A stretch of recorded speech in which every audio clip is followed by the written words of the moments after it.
Let's talk about the Capcom 5.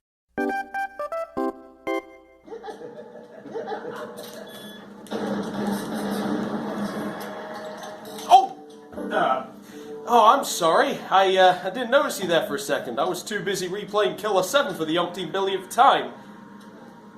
That reminds me. Wasn't this game part of a collective 5 of GameCube games that were, supposed to be exclusive to the GameCube? Maybe I should talk about that. Federico, start the music! Thank you. By the early 2000s, Nintendo's 5th generation home console, the Nintendo 64, was on its dying knees. In its entire lifetime, it sold around 33 million units, which is more than the Sega Saturn, yes, but it was massively eclipsed by the PlayStation 1's numbers. And why was that? Well, many reasons really, but the biggest one was that it didn't have as much games on it as the competition. Nintendo made the decision to utilise cartridges for the Nintendo 64, citing the ease of use for children to handle, its durability compared to discs, and faster load times. Unfortunately, it was too costly for third-party developers to develop games for the system compared to the disc-based Saturn and PlayStation, and as a result, many third-party developers jumped ship to the PlayStation, with the most notable being Squaresoft, whose landmark game, Final Fantasy VII, would have been exclusive to the Nintendo 64 had it have not been for those pesky cartridges! At the outset of the GameCube's life, Nintendo knew they had to fix the mistakes they made with the N64, with the biggest fix being have third-party developers make games for their system. Sadly, Nintendo's attempts failed. The usage of mini DVDs as opposed to regular DVDs that the PlayStation 2 and fellow 6th generation console the original Xbox was using meant that games would be gimped on the Cube.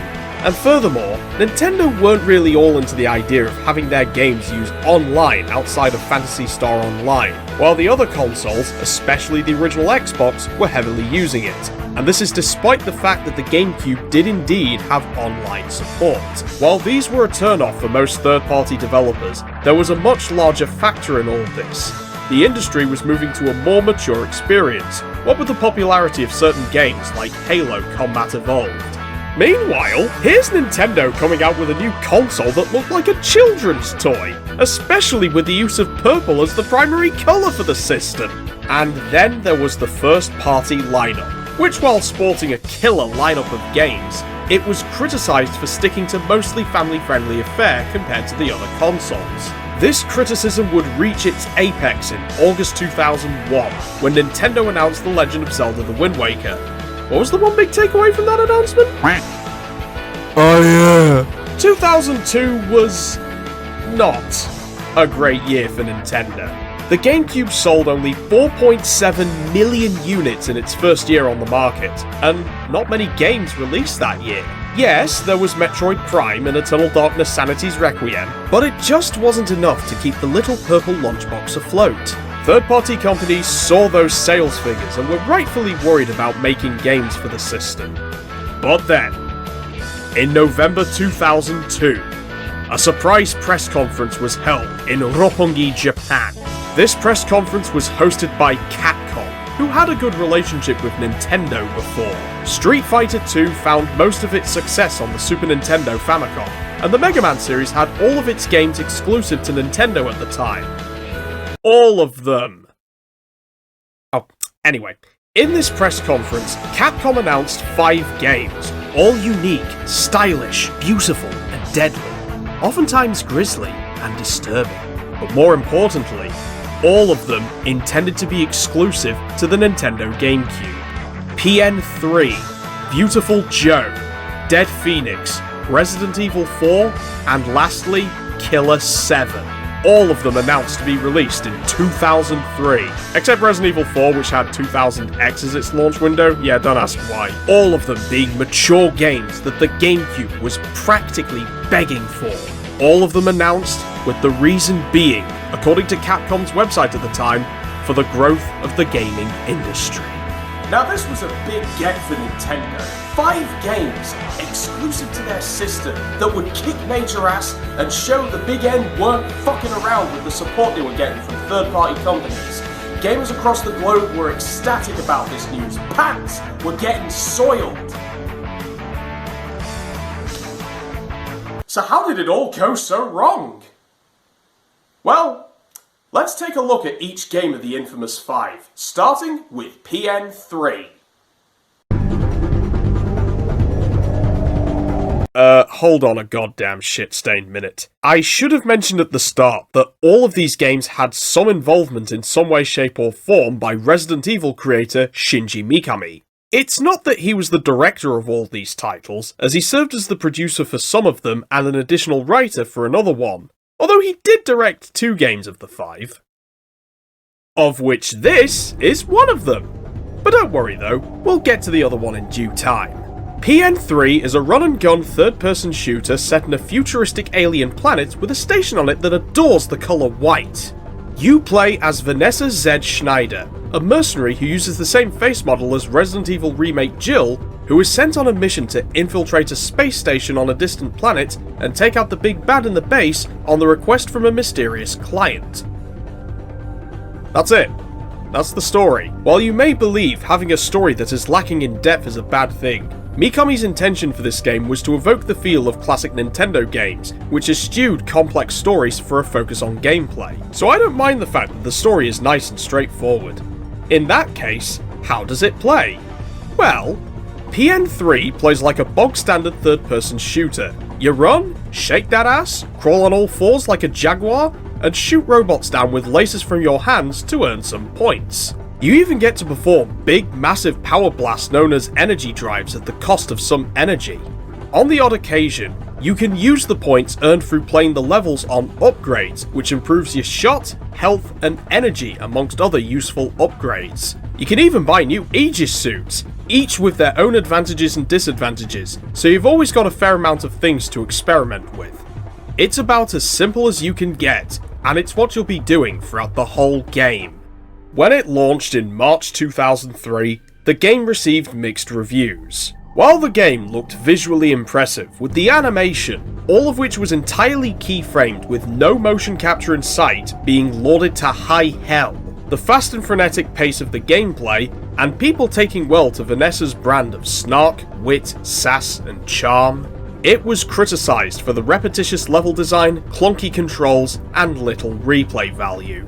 As a result, it would sell less than 11,000 copies in its lifetime, causing Capcom to abandon the sinking ship of PN3. At least it remained a GameCube exclusive, so hey, something good came out of it.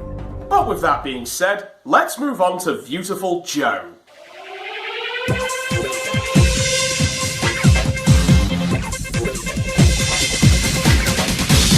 Designed, conceived and directed by the reigning king of Twitter's block button, Hideki Kamiya, Beautiful Joe is a side-scrolling beat-em-up platformer that pays loving tribute to movies, Super Sentai heroes, and Capcom's well-respected Final Fight series. Only, it's a shit-ton crazier than the rumblings in Metro City. How crazier? Let me tell you the story. Joe and his girlfriend Sylvia are watching a superhero movie in the cinema one afternoon, and all seems well. I mean, they get it on during the big climactic fight. Alas, Captain Blue, the film's protagonist, dies a heroic death. And then the film's villain kidnaps Sylvia. With the help of Six Majin, Joe travels inside the movie in order to rescue his girl. And with training from Captain Blue and a goofy catchphrase of "Head to the go-go, baby!" he sets off on his wild, fanboy-fueled adventure. And it gets more batshit from there. From encounters with strange monsters and a demonic rival, to hype bullet hell shmup segments, to a climactic final boss that will blow your fucking balls off 6 ways to Sunday. Meanwhile, as I mentioned at the beginning, the game plays out as a side-scrolling beat-em-up. So obviously, you'll be punching enemies left and right in the most beautiful ways possible. The better and more stylish you perform, the better your rank at the end of the fight. Joe has some unique powers in his arsenal. You see, He has VFX powers as indicated in the top of the UI, which allow him to speed up, slow down, or cause the camera to do an extreme close-up on him in order to dish out all of the pain towards his foes. His powers are also very useful for puzzle solving as well. In one instance, you have to slow down a moving platform so it can move downwards and allow you to punch a lever, causing a chandelier to fall down. After each level, you can use points earned in the gameplay to buy new techniques and moves, like a bomb for example, or maybe a new super awesome flying kick, or even buy some extra items like burgers for health restoration. The game launched in June 2003, and everyone loved it! Unanimous praise was given to the frantic and energetic gameplay, the long laundry list of fun combos that are always a treat to pull off, the bonkers and over-the-top story, the stylish comic book visuals, the pumping soundtrack of banger tunes, and the immense replay value of the game, with harder difficulties and more characters to unlock. Sadly, on the game's launch in Japan, it sold less than 100,000 copies. But hey, despite those sales, at least it remained GameCube exclusive. Oh. So, in the following year, Capcom decided to port the game to PlayStation 2 in order to gain more sales from the game. Let's just say Nintendo took it well and moved on. After all, Resident Evil 4 would still be exclusive to the launch box. Right? While the PS2 port was criticised for sporting a shoddier frame rate and darker visuals, it did have one positive point to it. Dante from the previously mentioned Devil May Cry 1 decided to take some time out of killing demons in 5 minutes to venture into the world of cinema and whoop some ass, all to rescue his beloved partner Trish. What I'm trying to say is, you can play as him in this version. And hey, he kicks as much ass as he did in DMC1, with his stylish moves and his iconic sword and guns. The game eventually sold a total of 321,000 copies in its lifetime, with 275,000 of those copies sold being on the Cube, and it would go on to get a few sequels and even an anime adaptation. And now, Dead Phoenix.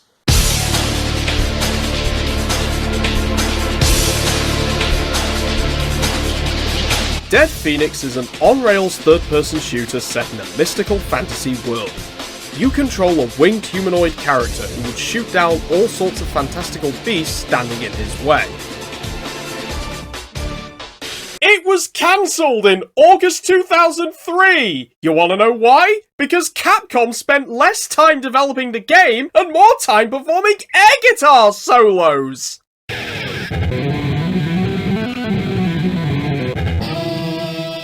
That was indeed a bitchin' performance. Indeed it was, Jim. Anyway, on to Resident Evil 4.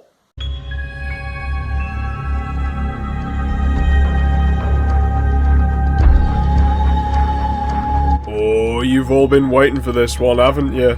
The finest hour of the Capcom 5, one of GameCube's greatest hits, and the other game of the 5, directed by Shinji Mikami. After a tumultuous development cycle that had numerous iterations to its name, from the version that would become the original Devil May Cry, to the Hookman version involving exploration in a haunted castle and dodging animated suits of armour, Resident Evil 4 launched in January 2005, and it breathed new air into a series that was previously becoming tired, withered, and stale. Like the zombies the game had for enemies. 6 years have passed since that horrendous incident occurred in Raccoon City. Everyone's favourite blonde-haired handsome hunk, Leon Scott Kennedy, has had loads of government training ever since his days as a policeman. Under orders from the US president, he sets off to rural Spain on a personal mission for the president, to rescue his daughter, Ashley Graham, who was kidnapped by an unknown assailant and has been infected with a deadly virus known as Las Plagas. Along the way, Leon has to fight off against a horde of ganados, this game's version of the traditional zombies, and he also encounters some interesting faces, some familiar, whilst most are new to him. It's a simple story, but it keeps the tense pace going throughout the whole story, throwing in some clever twists and turns that'll ensure you get engaged with the story. And hey, with the easy-to-follow story and minor connections and callbacks to previous games, you don't even have to play the other games to get into this one. Isn't that amazing? But what's even more amazing is the reason why this game is a bona fide classic. The gameplay. All of the conventions of previous installments were thrown right out the window, and they bucked the trend of what was previously the norm. No longer are you dealing with fixed camera angles, as the game now plays as a standard third-person over-the-shoulder shooter. No longer are you forced to use tank controls, as now you have standard yet electrifying controls that help in making the game play well. No longer do you have to scavenge every single area for those damn ink ribbons just to save the game. Instead, you just walk up to a typewriter, hit a button, and save your game. And whilst we're in the neighbourhood, item management is a lot easier to handle, with the attaché case that can increase in size through purchases from the iconic merchant. Even the presentation was improved, like the voice acting for example. Compare the late Paul Haddad's performance as Leon in Resident Evil 2 to Paul Mercier's performance as Leon here. Those zombies are everywhere, not to mention that thing that got Ben.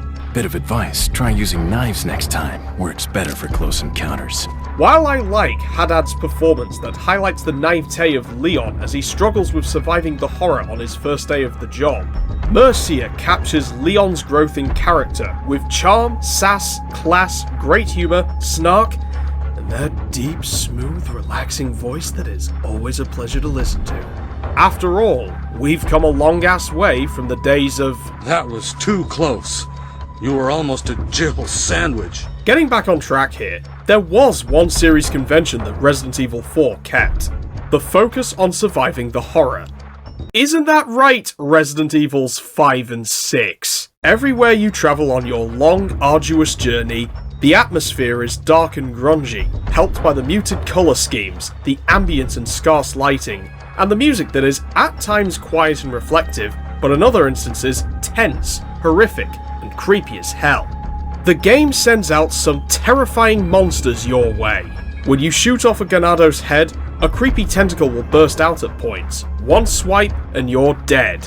The monks in the castle have eerie chantings of Morir es vivir, morir es vivir. And Cerebro, cerebro, cerebros. the boss characters make their presence known in haunting ways, like how El Gigante crushes a poor Ganado senselessly, or how that little shit Ramon Salazar evolves into a flower filled with fury, ready to kill poor Leon. Finally, items are limited in availability outside of the merchant, though it's always rewarding when you get them. These aspects, combined with the hyper-polished gameplay and the fun replay value, allowed the game to receive critical acclaim from critics and fans alike, although there are some fans who still prefer the old style of gameplay. Sales of the game were tremendous, selling 1.6 million copies on the Cube alone, making it one of the best-selling games on the system. Certainly, it's an exclusive Nintendo was proud to "Oh you motherfuckers!" in a very... Yeah, that makes sense. move.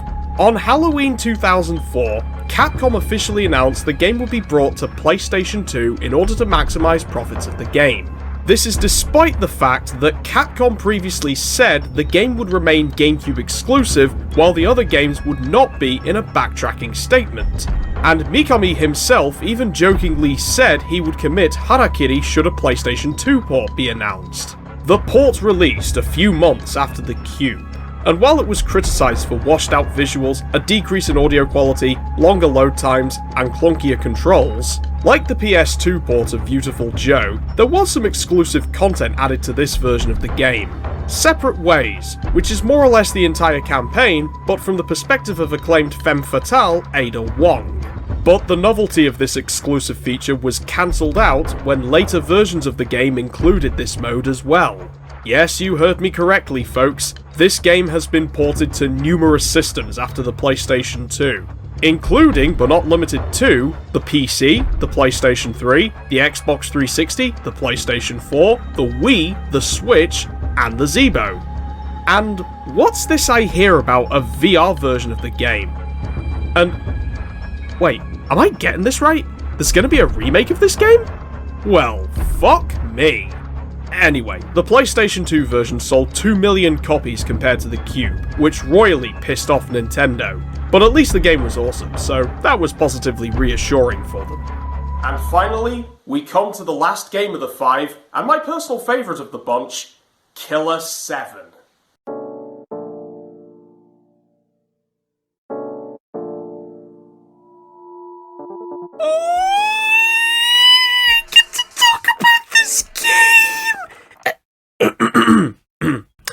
Designed, written, and directed by Goichi Suda, better known as Suda51, or Suda51.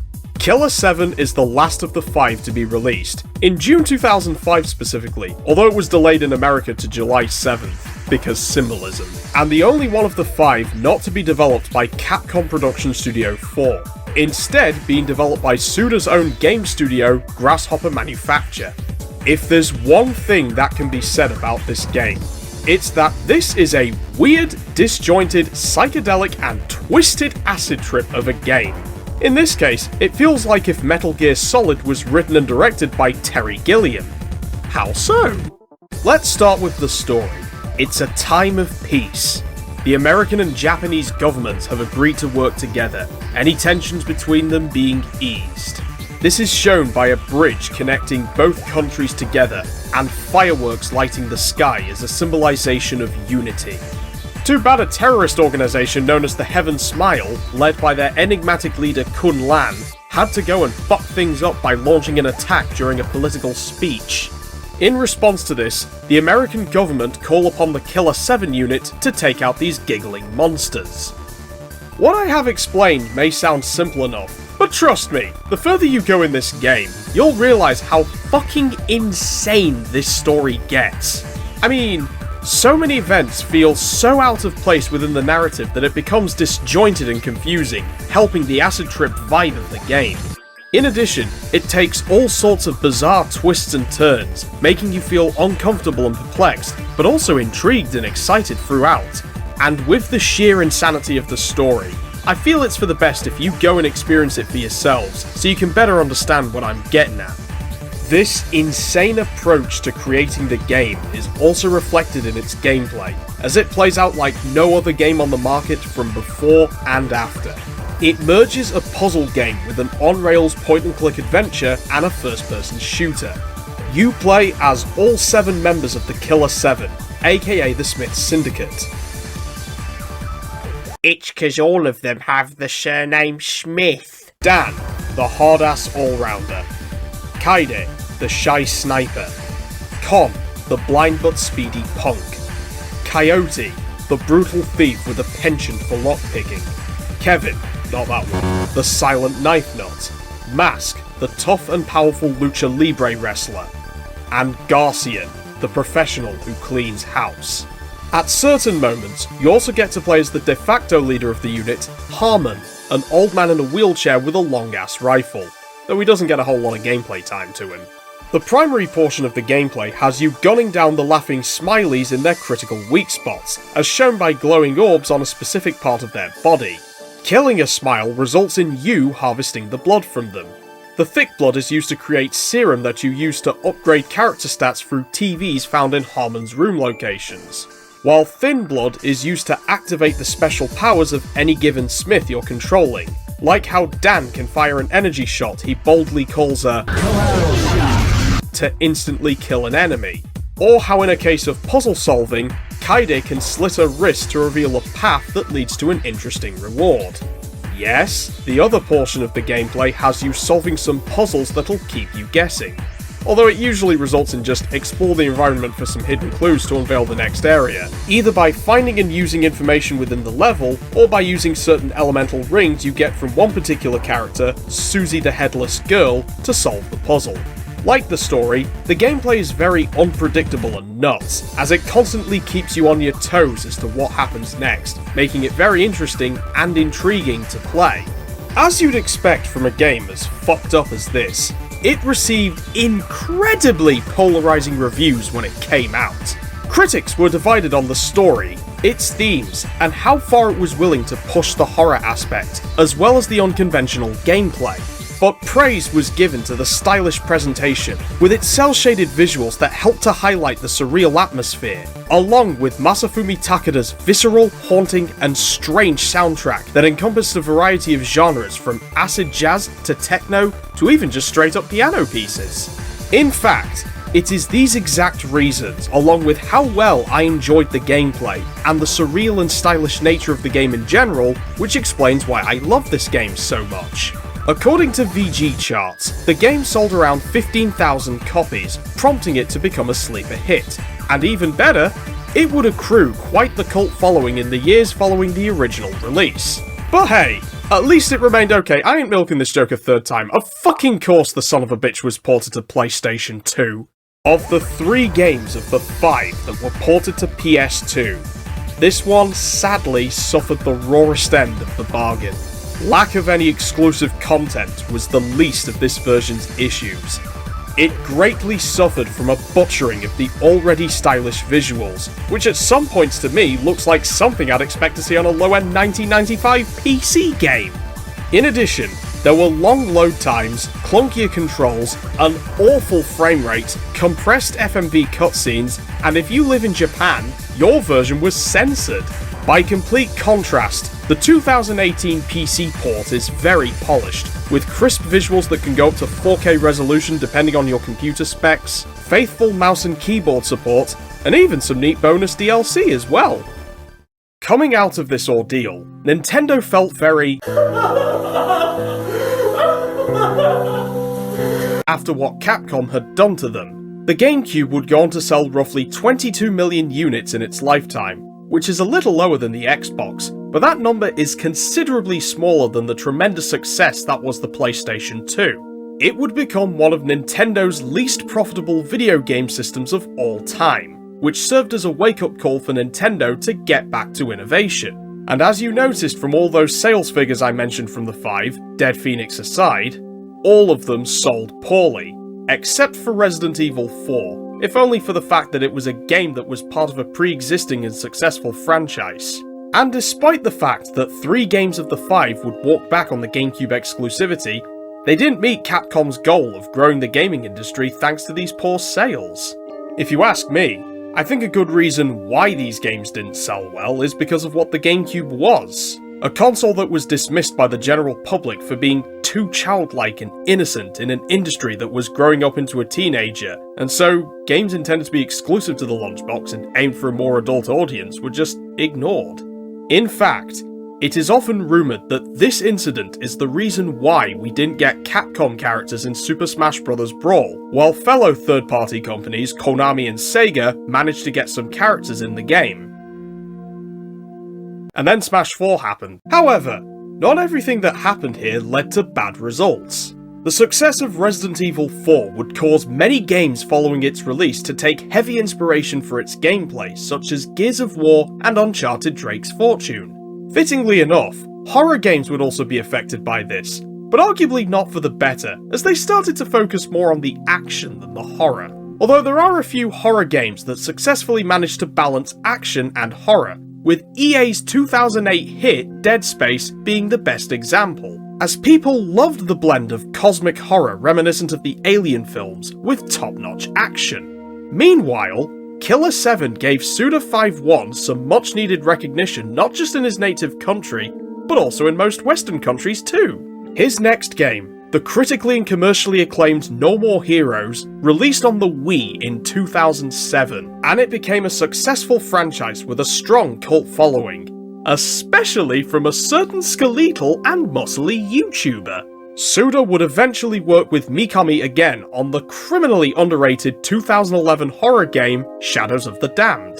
And lastly, while Nintendo would see an incredibly dark period with the Wii U, how third-party companies quickly ran for them hills after seeing the poor sales of the system, they would rise again just like the Phoenix with the successful launch of the Nintendo Switch in 2017, which would allow Nintendo to reinvigorate relations with third-party companies, including Capcom. Now, since I have nothing more to say on the matter, I'd like to get back to playing Killer 7. Goodbye!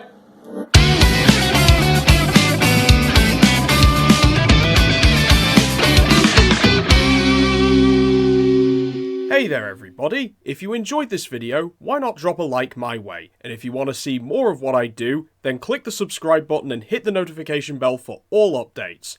Also, you can follow me on Twitter at MikeTheVA1.